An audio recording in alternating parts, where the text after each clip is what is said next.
दोस्तों, मैं पंकज चनिया वागनाडी defence academy से। दोस्तों, आप लोगों को ज्ञात है कि अग्निवीर का पहला बैच जो आया था, हाल में उनका रिजल्ट आया है।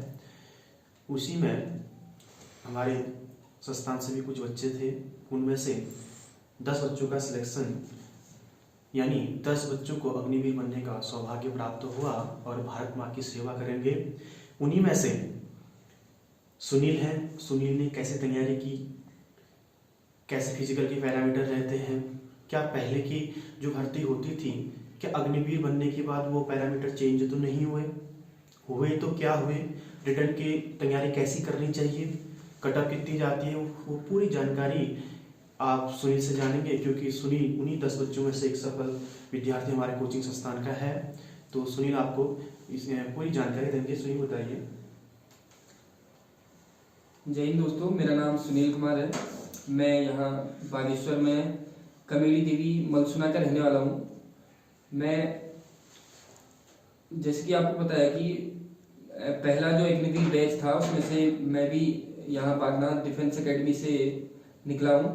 तो मैं सबसे पहले आपको बताना चाहूँगा कि दौड़ में कैसे तैयारी करनी है। ठीक, तो सबसे पहले तो मैं अपना बताता हूँ मैं कैसे करता था।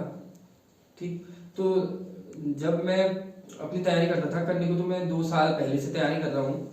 लेकिन जैसे पिछली बार भी हुआ था, तो पिछले बार में दौड़ में जो हुआ बाहर हुआ था, तो हालांकि तैयारी मेरी उस समय भी सही थी, लेकिन ये था कि थोड़ा मतलब मेरे को उतना अनुभव नहीं था कि वहाँ कैसे दौड़ना है उतने बच्चों के बीच। क्योंकि हम यहाँ जो दौड़ते हैं 10-15 बच्चों के बीच में दौड़ने वाले हुए, लेकिन वहाँ जब जाते हैं तो बच्चा एकदम से मतलब होपलेस हो जाता है कि वहाँ एक साथ 200, 250, 300 ऐसे बच्चों के साथ दौड़ना होता है। तो उसमें आदमी थोड़ा मतलब झिझक जाता है, क्योंकि वहाँ फिर 200 बच्चों में भीड़ में आगे रहोगे तो थोड़ा आगे रहने का भी फायदा मिलता है। अब जैसे पिछले बार जब मैं बाहर हुआ था तो उसमें मेरा ये था कि मैं बाहर मतलब सबसे पीछे लगा था, एक तो अंदर साइड था, तो उतना पता नहीं था कैसे दौड़ना है उसमें। तो इस बार मैंने फिर अनुभव के साथ अपनी नई शुरुआत की थी। तो तैयारी तो मेरी खैर यही थी कि मैं जैसे हर रोज मतलब चाहे मैं जहाँ करता हूँ, मतलब जैसे मैं बागेश्वर में ही करता हूँ यहाँ, तो जब भी मैं गांव में जाता था तो मैं गांव में भी करता था। तो तैयारी कैसे करता था, जैसे मैं सुबह उठा, सुबह मैं जाता था अपने ग्रुप के साथ। तो ग्रुप में जितने भी लौंडे थे सारे एक साथ दौड़ते थे। तो हम क्या करते थे, पर डे मतलब हफ्ते में 7 दिन है तो हमारे 7 दिन मतलब अलग अलग रूटीन चलता था। ये नहीं कि हम रोज 1600 मारे जा रहे हैं, उससे भी नहीं होता है। हम क्या करते थे, किसी दिन जैसे 400 मारे, किसी दिन 400 का सेट मारा, किसी दिन 1500 का मारा, किसी दिन 1 किलोमीटर का मारा, तो किसी दिन मतलब क्या हुआ रोड रनिंग करते थे जैसे कि 10 किलोमीटर 20 किलोमीटर। तो ऐसे मैंने तैयारी की। और शाम को भी हमारा मतलब ये रहता था, शाम को पर डे मतलब आधा घंटा दौड़ना है और लास्ट के 10 मिनट मतलब फास्ट रहता था थोड़ा। तो हमेशा मतलब मैं इसी तैयारी में करता था। तो अब जैसे मैं ठीक है, स्टार्ट। ठीक है सुनील, कुछ बच्चों के कॉमन क्वेश्चन रहते हैं कि पेपर का पैटर्न क्या रहता है। सबसे पहले आप फिजिकल बताइए कि आपको जब ग्राउंड में रनिंग के लिए भेजा गया तो कितना समय दिया गया आपको? सर जैसे कि मतलब हर बार की तरह होता था, तो हम सोचते थे हर बार की तरह वो लेंगे 45 तक। पिछले बार जब हम थे तो 6 मिनट भी दिया था किसी किसी ग्रुप को, तो मतलब उस हिसाब से हुआ था। लेकिन इस बार क्या था कि जैसे वो लगभग 4:30 से 5 तक मतलब वो फर्स्ट ग्रुप में ले रहे थे, 5, 5, 10, 15 तक। कितने बच्चे लेते फर्स्ट ग्रुप में? वही 4-5 बच्चे बस, किसी किसी में 6-7, इससे ज्यादा नहीं ले रहे थे। मेरे ग्रुप में जिसमें मैं दौड़ा था तो उसमें हम 300 बच्चे दौड़े थे एक उसमें। तो उसमें से लगभग 5 बच्चे जो है फर्स्ट ग्रुप में लिए थे उन्होंने, जो उसमें से आप भी थे। हाँ, तो और सेकंड ग्रुप में मतलब 14 बच्चे लिए थे, टोटल 19 बच्चे लिए थे हमारे ग्रुप से 300 में से। और सभी ग्रुपों का यही हाल था या किसी में ज्यादा कम? किसी किसी में था, किसी में मतलब क्या था कि जैसे कोई जैसे झुंड में चलते हैं ना, कभी कभी क्या होता है, हम जैसे हमारे ग्रुप में क्या था, अगर लास्ट वाले बंदे अगर अकेले अकेले आ रहे हैं तो वो उतने में ही रोक देते हैं। अगर जैसे मान लो लास्ट में जैसे 15 बच्चे आ रखे हैं, उसके बाद 6-7 एक साथ अंदर घुसे हैं तो सबको डालते हैं, ये नहीं कि लास्ट वाले को बाहर करते हैं। तो ग्रुप के हिसाब से भी पूरा ले लेते हैं। अगर ग्रुप में जैसे दौड़ रहे हैं तो फर्स्ट में ग्रुप में दौड़े तो सब चिपक के दौड़ने में सही रहता है मतलब। हाँ। और ये बता दें कि ये भर्ती जो हुई थी रानीखेत में हुई थी। हाँ। ठीक है, जब आप प्रैक्टिस करते थे बागेश्वर के फील्ड में करते थे। हाँ। ठीक है, समुद्र तल से ऊंचाई कहाँ ज्यादा होगी? रानीखेत में ज्यादा होगी, सांस लेने की प्रॉब्लम होती है, ये बताते हैं। तो क्या अनुभव आपका बागेश्वर दौड़ने और वहां दौड़ने में क्या अंतर है? वैसे तो मतलब मेरे हिसाब से थोड़ा हल्का ही होता है, बस ये होता है कि अब हम वहाँ जो होते हैं बैठे रहते हैं 3-4 घंटे पहले से बैठे रहते हैं। आप वहाँ जो मतलब बंदे होते हैं वो 10 बजे से बैठने शुरू हो जाते हैं रात के। हाँ, रात के 10 बजे से। तो उस समय से अगर वो बैठे रहे, पालथी मार के बैठे रहते हैं, तो पैर जाम हो जाते हैं वैसे ही उनके। एक तो ठंडा ज़्यादा है वहाँ, ठीक। तो उस हिसाब से भी मुझे लगता है मतलब कि वैसे सांस की प्रॉब्लम ज़्यादा नहीं होती अगर तुम सुबह ही चले जाओ, जैसे कि लास्ट ग्रुप में भी दौड़ोगे तो उतनी नहीं होती। मतलब है मतलब थोड़ा बहुत, क्योंकि ठंड की वजह से वहाँ भी एक तो गड्ढे में है वो, तो उसकी वजह से थोड़ी हल्की प्रॉब्लम है, मतलब ज़्यादा नहीं है, मतलब मेरे को लगता है। अब औरों का तो क्या कहें। ठीक है, आपने ये अनुभव बताया इन्होंने। और मैं आपको बता दूं, मैं रिटर्न जो होता है इनका 100 मार्क्स का होता है ना। उसमें से 50 क्वेश्चन आते हैं जो प्रत्येक 2 नंबर का रहता है, ठीक। और उसमें से आपके 15 मैथ के आते हैं, 5 रीजनिंग के आते हैं और 15 साइंस के आते हैं। साइंस जो रहती है 9 10th की एनसीईआरटी बेसिक होती है, यानी बेसिक साइंस, लाइफ साइंस कहते हैं जिसे। तो डेली डे यूज होती है हमारी साइंस, वो साइंस वहाँ पर पूछी जाती है। और मैथ जो शायद बेसिक है ना, ठीक है। 10th में नहीं कह सकते हैं, 8th तक का जो बेसिक है, प्रॉफिट लॉस है, CSI है ना, बच्चे की कमांड है नहीं है, बेसिक चीजें वो पूछा जाता है। और जीके, ठीक है, जीके एवरग्रीन जीके पूछा जाता है लगभग, उसमें ये तैयारी रहती है। लेकिन कुछ समय क्योंकि रोजगार इंडिया में दिन प्रतिदिन कम हो रहे हैं, है ना, सरकारी नौकरियां कम हो रहे हैं, इससे क्या हुआ, पहाड़ में रोजगार न मिलने के कारण बहुत लोग किस ओर कर रहे हैं, अग्निवीर की ओर कर रहे हैं। एक ये भी कारण है, देशभक्ति भी है, इसमें कोई शंका नहीं है, उस ओर की ज्यादा लोग जा रहे हैं। तो अच्छे लड़के हाई स्कूल इंटर में 80% जो लड़के लेके आते हैं उत्तराखंड बोर्ड से, वो भी लड़के भी अग्निवीर में इस बार भर्ती हुए हैं, है ना। तो वो बच्चे क्या करते हैं, एक मेरिट को बहुत आगे पहुंचा देते हैं। कहने का मतलब है अच्छे लेवल के क्वेश्चन वो, यानी ज्यादा से ज्यादा क्वेश्चन करके वो पेपर में आते हैं। ये बहुत बार देखने का आपको मिलेगा। तो कैसे करनी चाहिए हमें तैयारी रिटर्न के लिए? रिटर्न के लिए तो ये है कि जैसे अब मैंने तो कोचिंग लगाया था, लेकिन ये हुआ कोचिंग में जैसे हम 2 घंटे 4 घंटे इतना पढ़ते हैं, लेकिन ये हुआ अपने ओर से जितना तुम करोगे उतना ज़्यादा मतलब तुमको बेनिफिट मिलेगा। तो मुझे लगता है मतलब कि जैसे हर टाइम बना दो, मतलब कि जैसे जो चीज़ जो तुम्हारा कमजोर है, मतलब जिस चीज़ में जैसे मैथ्स में कमजोर हो तो उसको सुबह पढ़ना है। सुबह मतलब जैसे 4 बजे उठे तो 4 बजे से 6 बजे तक जितना भी पढ़ते हो उस समय मतलब जो सबसे वीक जिसमें हो तुम उसको पढ़ना है। और उनको मतलब जिसमें कमांड अच्छी है तो उनको मतलब तुम कभी भी पढ़ सकते हो, चाहे रात हो दिन हो। लेकिन ये है जिसमें कमजोर हो तो उसको सुबह 4 बजे उठ के मतलब उसमें पढ़ो। और प्रैक्टिस सेट मेन है, मतलब प्रैक्टिस सेट जितने लगाओगे मतलब उससे ज़्यादा बेनिफिट मिलता है, क्योंकि मैंने भी वही किया था। ठीक है, मैं यही कहना चाहूँगा।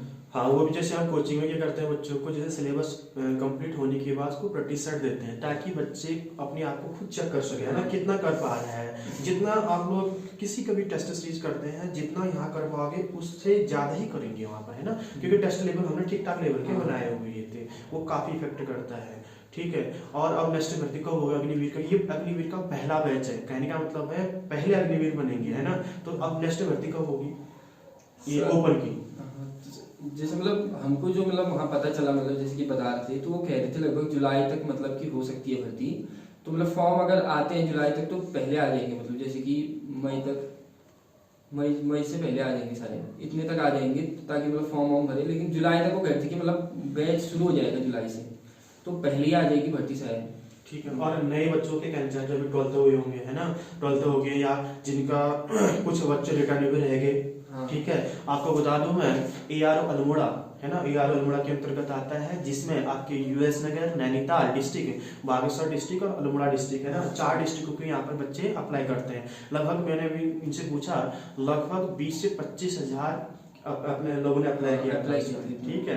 तो कम से कम 15,000 बच्चे तो वहाँ पर फिजिकल देने निश्चित आए होंगे, है ना। आर्मी का कोई डेटा ऐसे बाहर नहीं आता है, ठीक है। उसमें से लगभग 2,000 बच्चों ने फिजिकल पास हुए, ठीक है। 15,000 में से 2,000 बच्चे फिजिकल पास हुए। फिजिकल के बाद नेक्स्ट जो आपका स्टेप रहता है वो मेडिकल का रहता है ना। 2,000 में से कुछ बच्चे बाहर हो गए, और लास्ट जो फाइनल, ठीक है, मेरिट यानी रिटर्न के लिए बैठे थे वो बच्चे कितने थे हमारे? 1200 लगभग, है ना, 1250 के आसपास। हाँ, 1250 के आसपास रिटर्न बैठे थे। और उसके बाद जो फाइनल रिजल्ट आया आपका, उसमें फाइनल सिलेक्शन जो हुआ था 400 कितने बच्चों का हुआ था? 486 बच्चों का, ठीक है। 400 मतलब हाँ, 4 फाइनल रिजल्ट आया, 486 बच्चे अपना स्थान निश्चित करने में उसमें सक्सेस हुए, यानी सफल रहे। उसमें से आपके उसमें टेक्निकल भी थे, बहुत कम पोस्ट थे, है ना, टेक्निकल भी उसमें थे, एक कलर के थे उसमें, कलर के अलग से मतलब उनका रिजल्ट अलग आया था। तो 20 बच्चे का हुआ सिलेक्शन, केवल 20 थे। और सबसे ज्यादा कहने का मतलब जो वैकेंसी रहती है वो GD की रहती है ना, और उसमें ही ट्रेड के आते, ट्रेड के तो ना के बराबर रहते हैं लोग, ठीक है। ये है सुनील है, इनसे आपने सुना कैसे तैयारी करनी है। आप लोग तैयारी कीजिए, फिजिकल की अभी से तैयारी कीजिए, है ना। और नए बच्चों से क्या कहना चाहोगे अभी कर रहे हैं? मतलब मैं यही कहना चाहूंगा कि मतलब तैयारी जो है अभी से शुरू होनी चाहिए। ये नहीं कि मैं कल करूंगा, कल से शुरू करेंगे, वैसे नहीं होता है। क्योंकि आदमी सोचता है जैसा कि अभी 10th हो रहा है तो वो सोचता है कि चलो 12 के बाद ही देंगे, तो क्या करता है ना, वो 12 के जैसे 12 पास होता है तभी शुरुआत करता है। लेकिन मुझे लगता है मतलब कि उसने अभी से ही शुरू करनी चाहिए। अगर इस लाइन पे जाना है, जैसे कि डिफेंस में जाना है, तो अभी से ही तैयारी करनी है अपनी फिजिकल की। ये नहीं कि मैं जैसे 12th पास होऊंगा तो उसके बाद शुरू करूंगा, ये नहीं।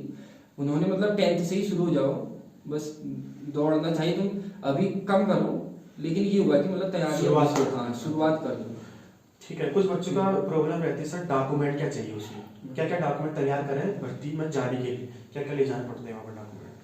मतलब पहले तो ऐसे कुछ नहीं, जैसे 10th 12th मांगते हैं, अगर तुम्हारे पास 10th 12th है तो ठीक हो गया। और उसके बाद स्थायी हो गया, जहाँ के तुम स्थायी मूल निवास करते हो, जहाँ की वो चाहिए परमानेंट एड्रेस वाला।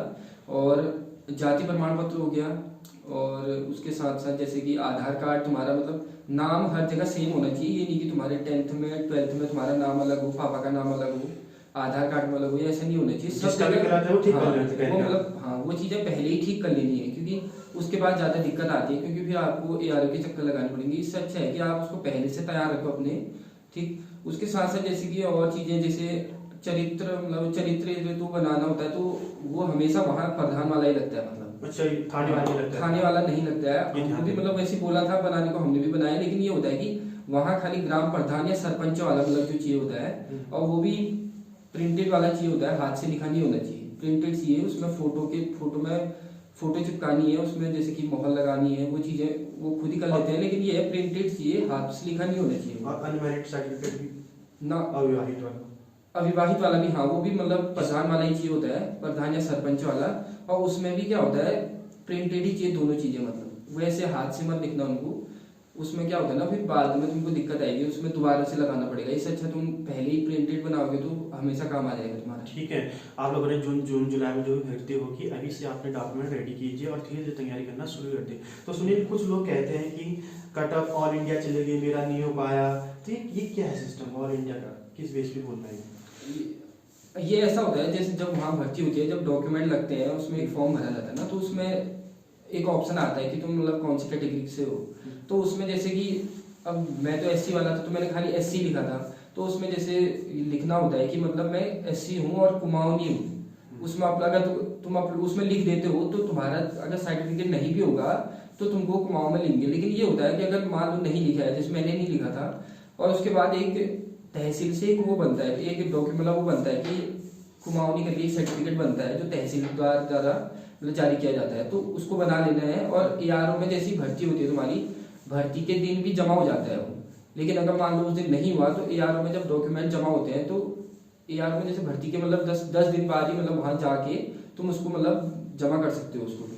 तो कहने का मतलब ये है कि जो आपका कास्ट सर्टिफिकेट है, ठीक है, वो सिंपल वाला नहीं चलेगा, कुमाऊनी बनाना पड़ेगा ना। कुमाऊनी जिस कास्ट से बिलोंग करते हो, कुमाऊनी बनाना पड़ेगा आपको, ठीक है। कुमाऊनी नहीं बनाओगे जैसे है ना, जनरल के किसी को भी है ना, किसी भी कास्ट से, हाँ ठीक है, किसी भी कास्ट से तो बना दो आप, क्या बना लो उसको कुमाऊनी बना लीजिए। वरना क्या हो जाएगा, आपको किस में इंक्लूड कर देगा, ऑल इंडिया में कर देगा। तो ऑल इंडिया की जो रहता है कट ऑफ ज्यादा जाती है, ठीक है। कहने का मतलब है ऑल इंडिया की वैकेंसी कम होती है। अदरवाइज वो क्या है, कुमाऊं से है तो कुमाऊं के ही लेते हैं ज्यादा, है ना, ठीक है। ऑल इंडिया तो आपका भी ऑल इंडिया था, तो कितने क्या रहता है इसमें। तो एक बात बता दें, इनका भी ऑल इंडिया था, ऑल इंडिया में ही ये क्वालिफाई हुए हैं, यानी इनके मार्क्स अच्छे थे। कितने मार्क्स होंगे 100 में से? पहले फिजिकल में कितने मार्क्स थे, रिटर्न में कितने मार्क्स थे? जैसे फिजिकल में तो मेरे मतलब 88 का ही था पहले, क्योंकि मैं दौड़ में तो मैं सेकंड ग्रुप में ले लिया था। क्योंकि मैं आने को तो मैं वहाँ फर्स्ट ग्रुप में चले गया था मतलब। लेकिन ऐसा होता है जैसे कि ना, तुम फर्स्ट ग्रुप में रस्सी के अंदर तो चले जाओगे, लेकिन वहाँ बॉक्स से बने रहते हैं, लगभग 10 मीटर आगे जाके बॉक्स से बने रहते हैं। तो उन बॉक्स के अंदर भी तुमने फर्स्ट ग्रुप में जाना है मतलब। तो मतलब जैसे तुम दौड़ में अगर निकलते हो, तो ये करना जैसे कि तुम फर्स्ट ग्रुप में हो, तो सीधे दौड़ के ही पहले तुम बॉक्स में जाना, वहां रुकना। ये नहीं कि तुम रस्सी के अंदर आ गए तो रुक गए। मेरे साथ ये हुआ था, क्योंकि मैं रस्सी के अंदर तो गया, लेकिन मैं रुक गया था वहां पे। मैं रुका, उस वजह से जो ले जाते हैं अंदर, उन्होंने मेरे को सेकंड में डाल दिया था, क्योंकि सेकंड स्टार्ट हो गया था। अगर मैं फर्स्ट आप ही होंगे। हाँ, तो ये हुआ था। तो ये भी करना है कि मतलब जब दौड़ो, तो जैसे तुम ग्रुप में जा रहे हो, तो दौड़ के अंदर चले जाओ, उसके बाद चाहे तुम बैठ जाओ, कुछ भी करो, लेकिन बाहर पे मत रुकना। मतलब जैसे क्योंकि 10 मीटर का बोर्ड बनाए रहते हो, उसमें भी दौड़ के अंदर जाना है। और रिटर्न कितने नंबर करने पड़ेंगे अगर ऑल इंडिया में किसी का होना है तो? हाँ, जैसे ऑल इंडिया में जैसे मतलब मेरे को लगता है मतलब कि जैसे अगर तुम्हारा फिजिकल 100 का है तो फिर तो मतलब 40 क्वेश्चन में भी हो जाना है। लेकिन अगर जैसे मेरे तरह है, अगर 88 का फिजिकल होगा तो उसमें दिक्कत हो जाएगी थोड़ी, क्या है क्योंकि अब नंबर फिर क्योंकि ऑल इंडिया में लगभग वैकेंसी कम हुई। हाँ वैकेंसी भी कम हुई। और ये हुआ कि वहाँ जैसे अब हम कुमाऊं उसमें से कुमाऊं वाले में से हुए थे, तो वहाँ क्या होता है ना, ज़्यादा बच्चे कुमाऊं के लिए जाते हैं तो ऑल इंडिया के बच्चे कम लिए जाते हैं, तो उस वजह से भी क्या होता है थोड़ी हमको दिक्कत होती है। तो इसलिए क्या करना है मतलब फिजिकल चाहे 88 का होगा तो क्या करना है लगभग 45 क्वेश्चन के आसपास मतलब तुमको बनाने पड़ेंगे। ठीक है, 50 में से 45 क्वेश्चन आपके ठीक होने चाहिए, तब आप ऑल इंडिया लेवल पे सिलेक्ट हो पाएंगे। हाँ, फिर कोई भी मतलब कहीं भी चले जाए फिर उसमें फिर मतलब सिलेक्ट हो ही जाना है, क्योंकि 45 क्वेश्चन बहुत होते हैं। आउट ऑफ 50 बता रहे हैं आप। हाँ। ठीक है, 45 आपके ठीक होने चाहिए। कितने अटेम्प्ट किए थे आपने? मैंने लगभग 46 क्वेश्चन किए थे, जिसमें से मतलब अब वैसे तो नंबर पता नहीं चले हमको मतलब। हाँ, नंबर शून्य होते हैं ना। हाँ, नंबर शून्य होता कहीं भी। तो 45 ठीक हो मतलब होगा, हाँ, है ना, एक आध गलत हो जाओ। हाँ। ठीक है, एक्यूरेसी के साथ कीजिए, निश्चित ही सफलता मिलेगी। ठीक है, और यही है सुनील जो है। आपकी एजुकेशन कहाँ से ली थी आपने? मैं 12th जो है मेरा यहाँ से इंटर कॉलेज कमेटी देवी बागेश्वर से मतलब 12th हुआ था। उसके बाद मैं अभी यहाँ पीजी कर रहा था, तो अभी मतलब ग्रेजुएशन भी हो गई है मेरी, लेकिन फिर भी भर्ती एक चॉइस थी तो उस वजह से मैंने इस रूट पे गया था। ठीक है, ठीक है, धन्यवाद सुनील ने हमें टाइम दिया। धन्यवाद। और उसके लिए इनके उज्जवल भविष्य की कामना करते हैं पूरी कोचिंग टीम की ओर से। और वहाँ भी अच्छे परफॉर्म करेंगे हमें लगता है, क्योंकि इनके रिटर्न में बहुत अच्छे मार्क्स थे। 45 क्वेश्चन ठीक ठाक होते हैं 50 में से करना। ठीक है, जितने भी आप लोग नए हो, तैयारी अग्निवीर बनना चाहते हो, तैयारी अभी से कर लीजिए आप लोग। ठीक है, और रिटर्न के साथ ये फिजिकल के साथ साथ आप लोग रिटर्न की भी धीरे धीरे तैयारी कीजिए, बुक लीजिए और सेल्फ स्टडी भी कर सकते हैं आप। जरूरी नहीं है कि कोचिंग ही आप लें। ठीक है, इसके लिए ठीक है, और धन्यवाद।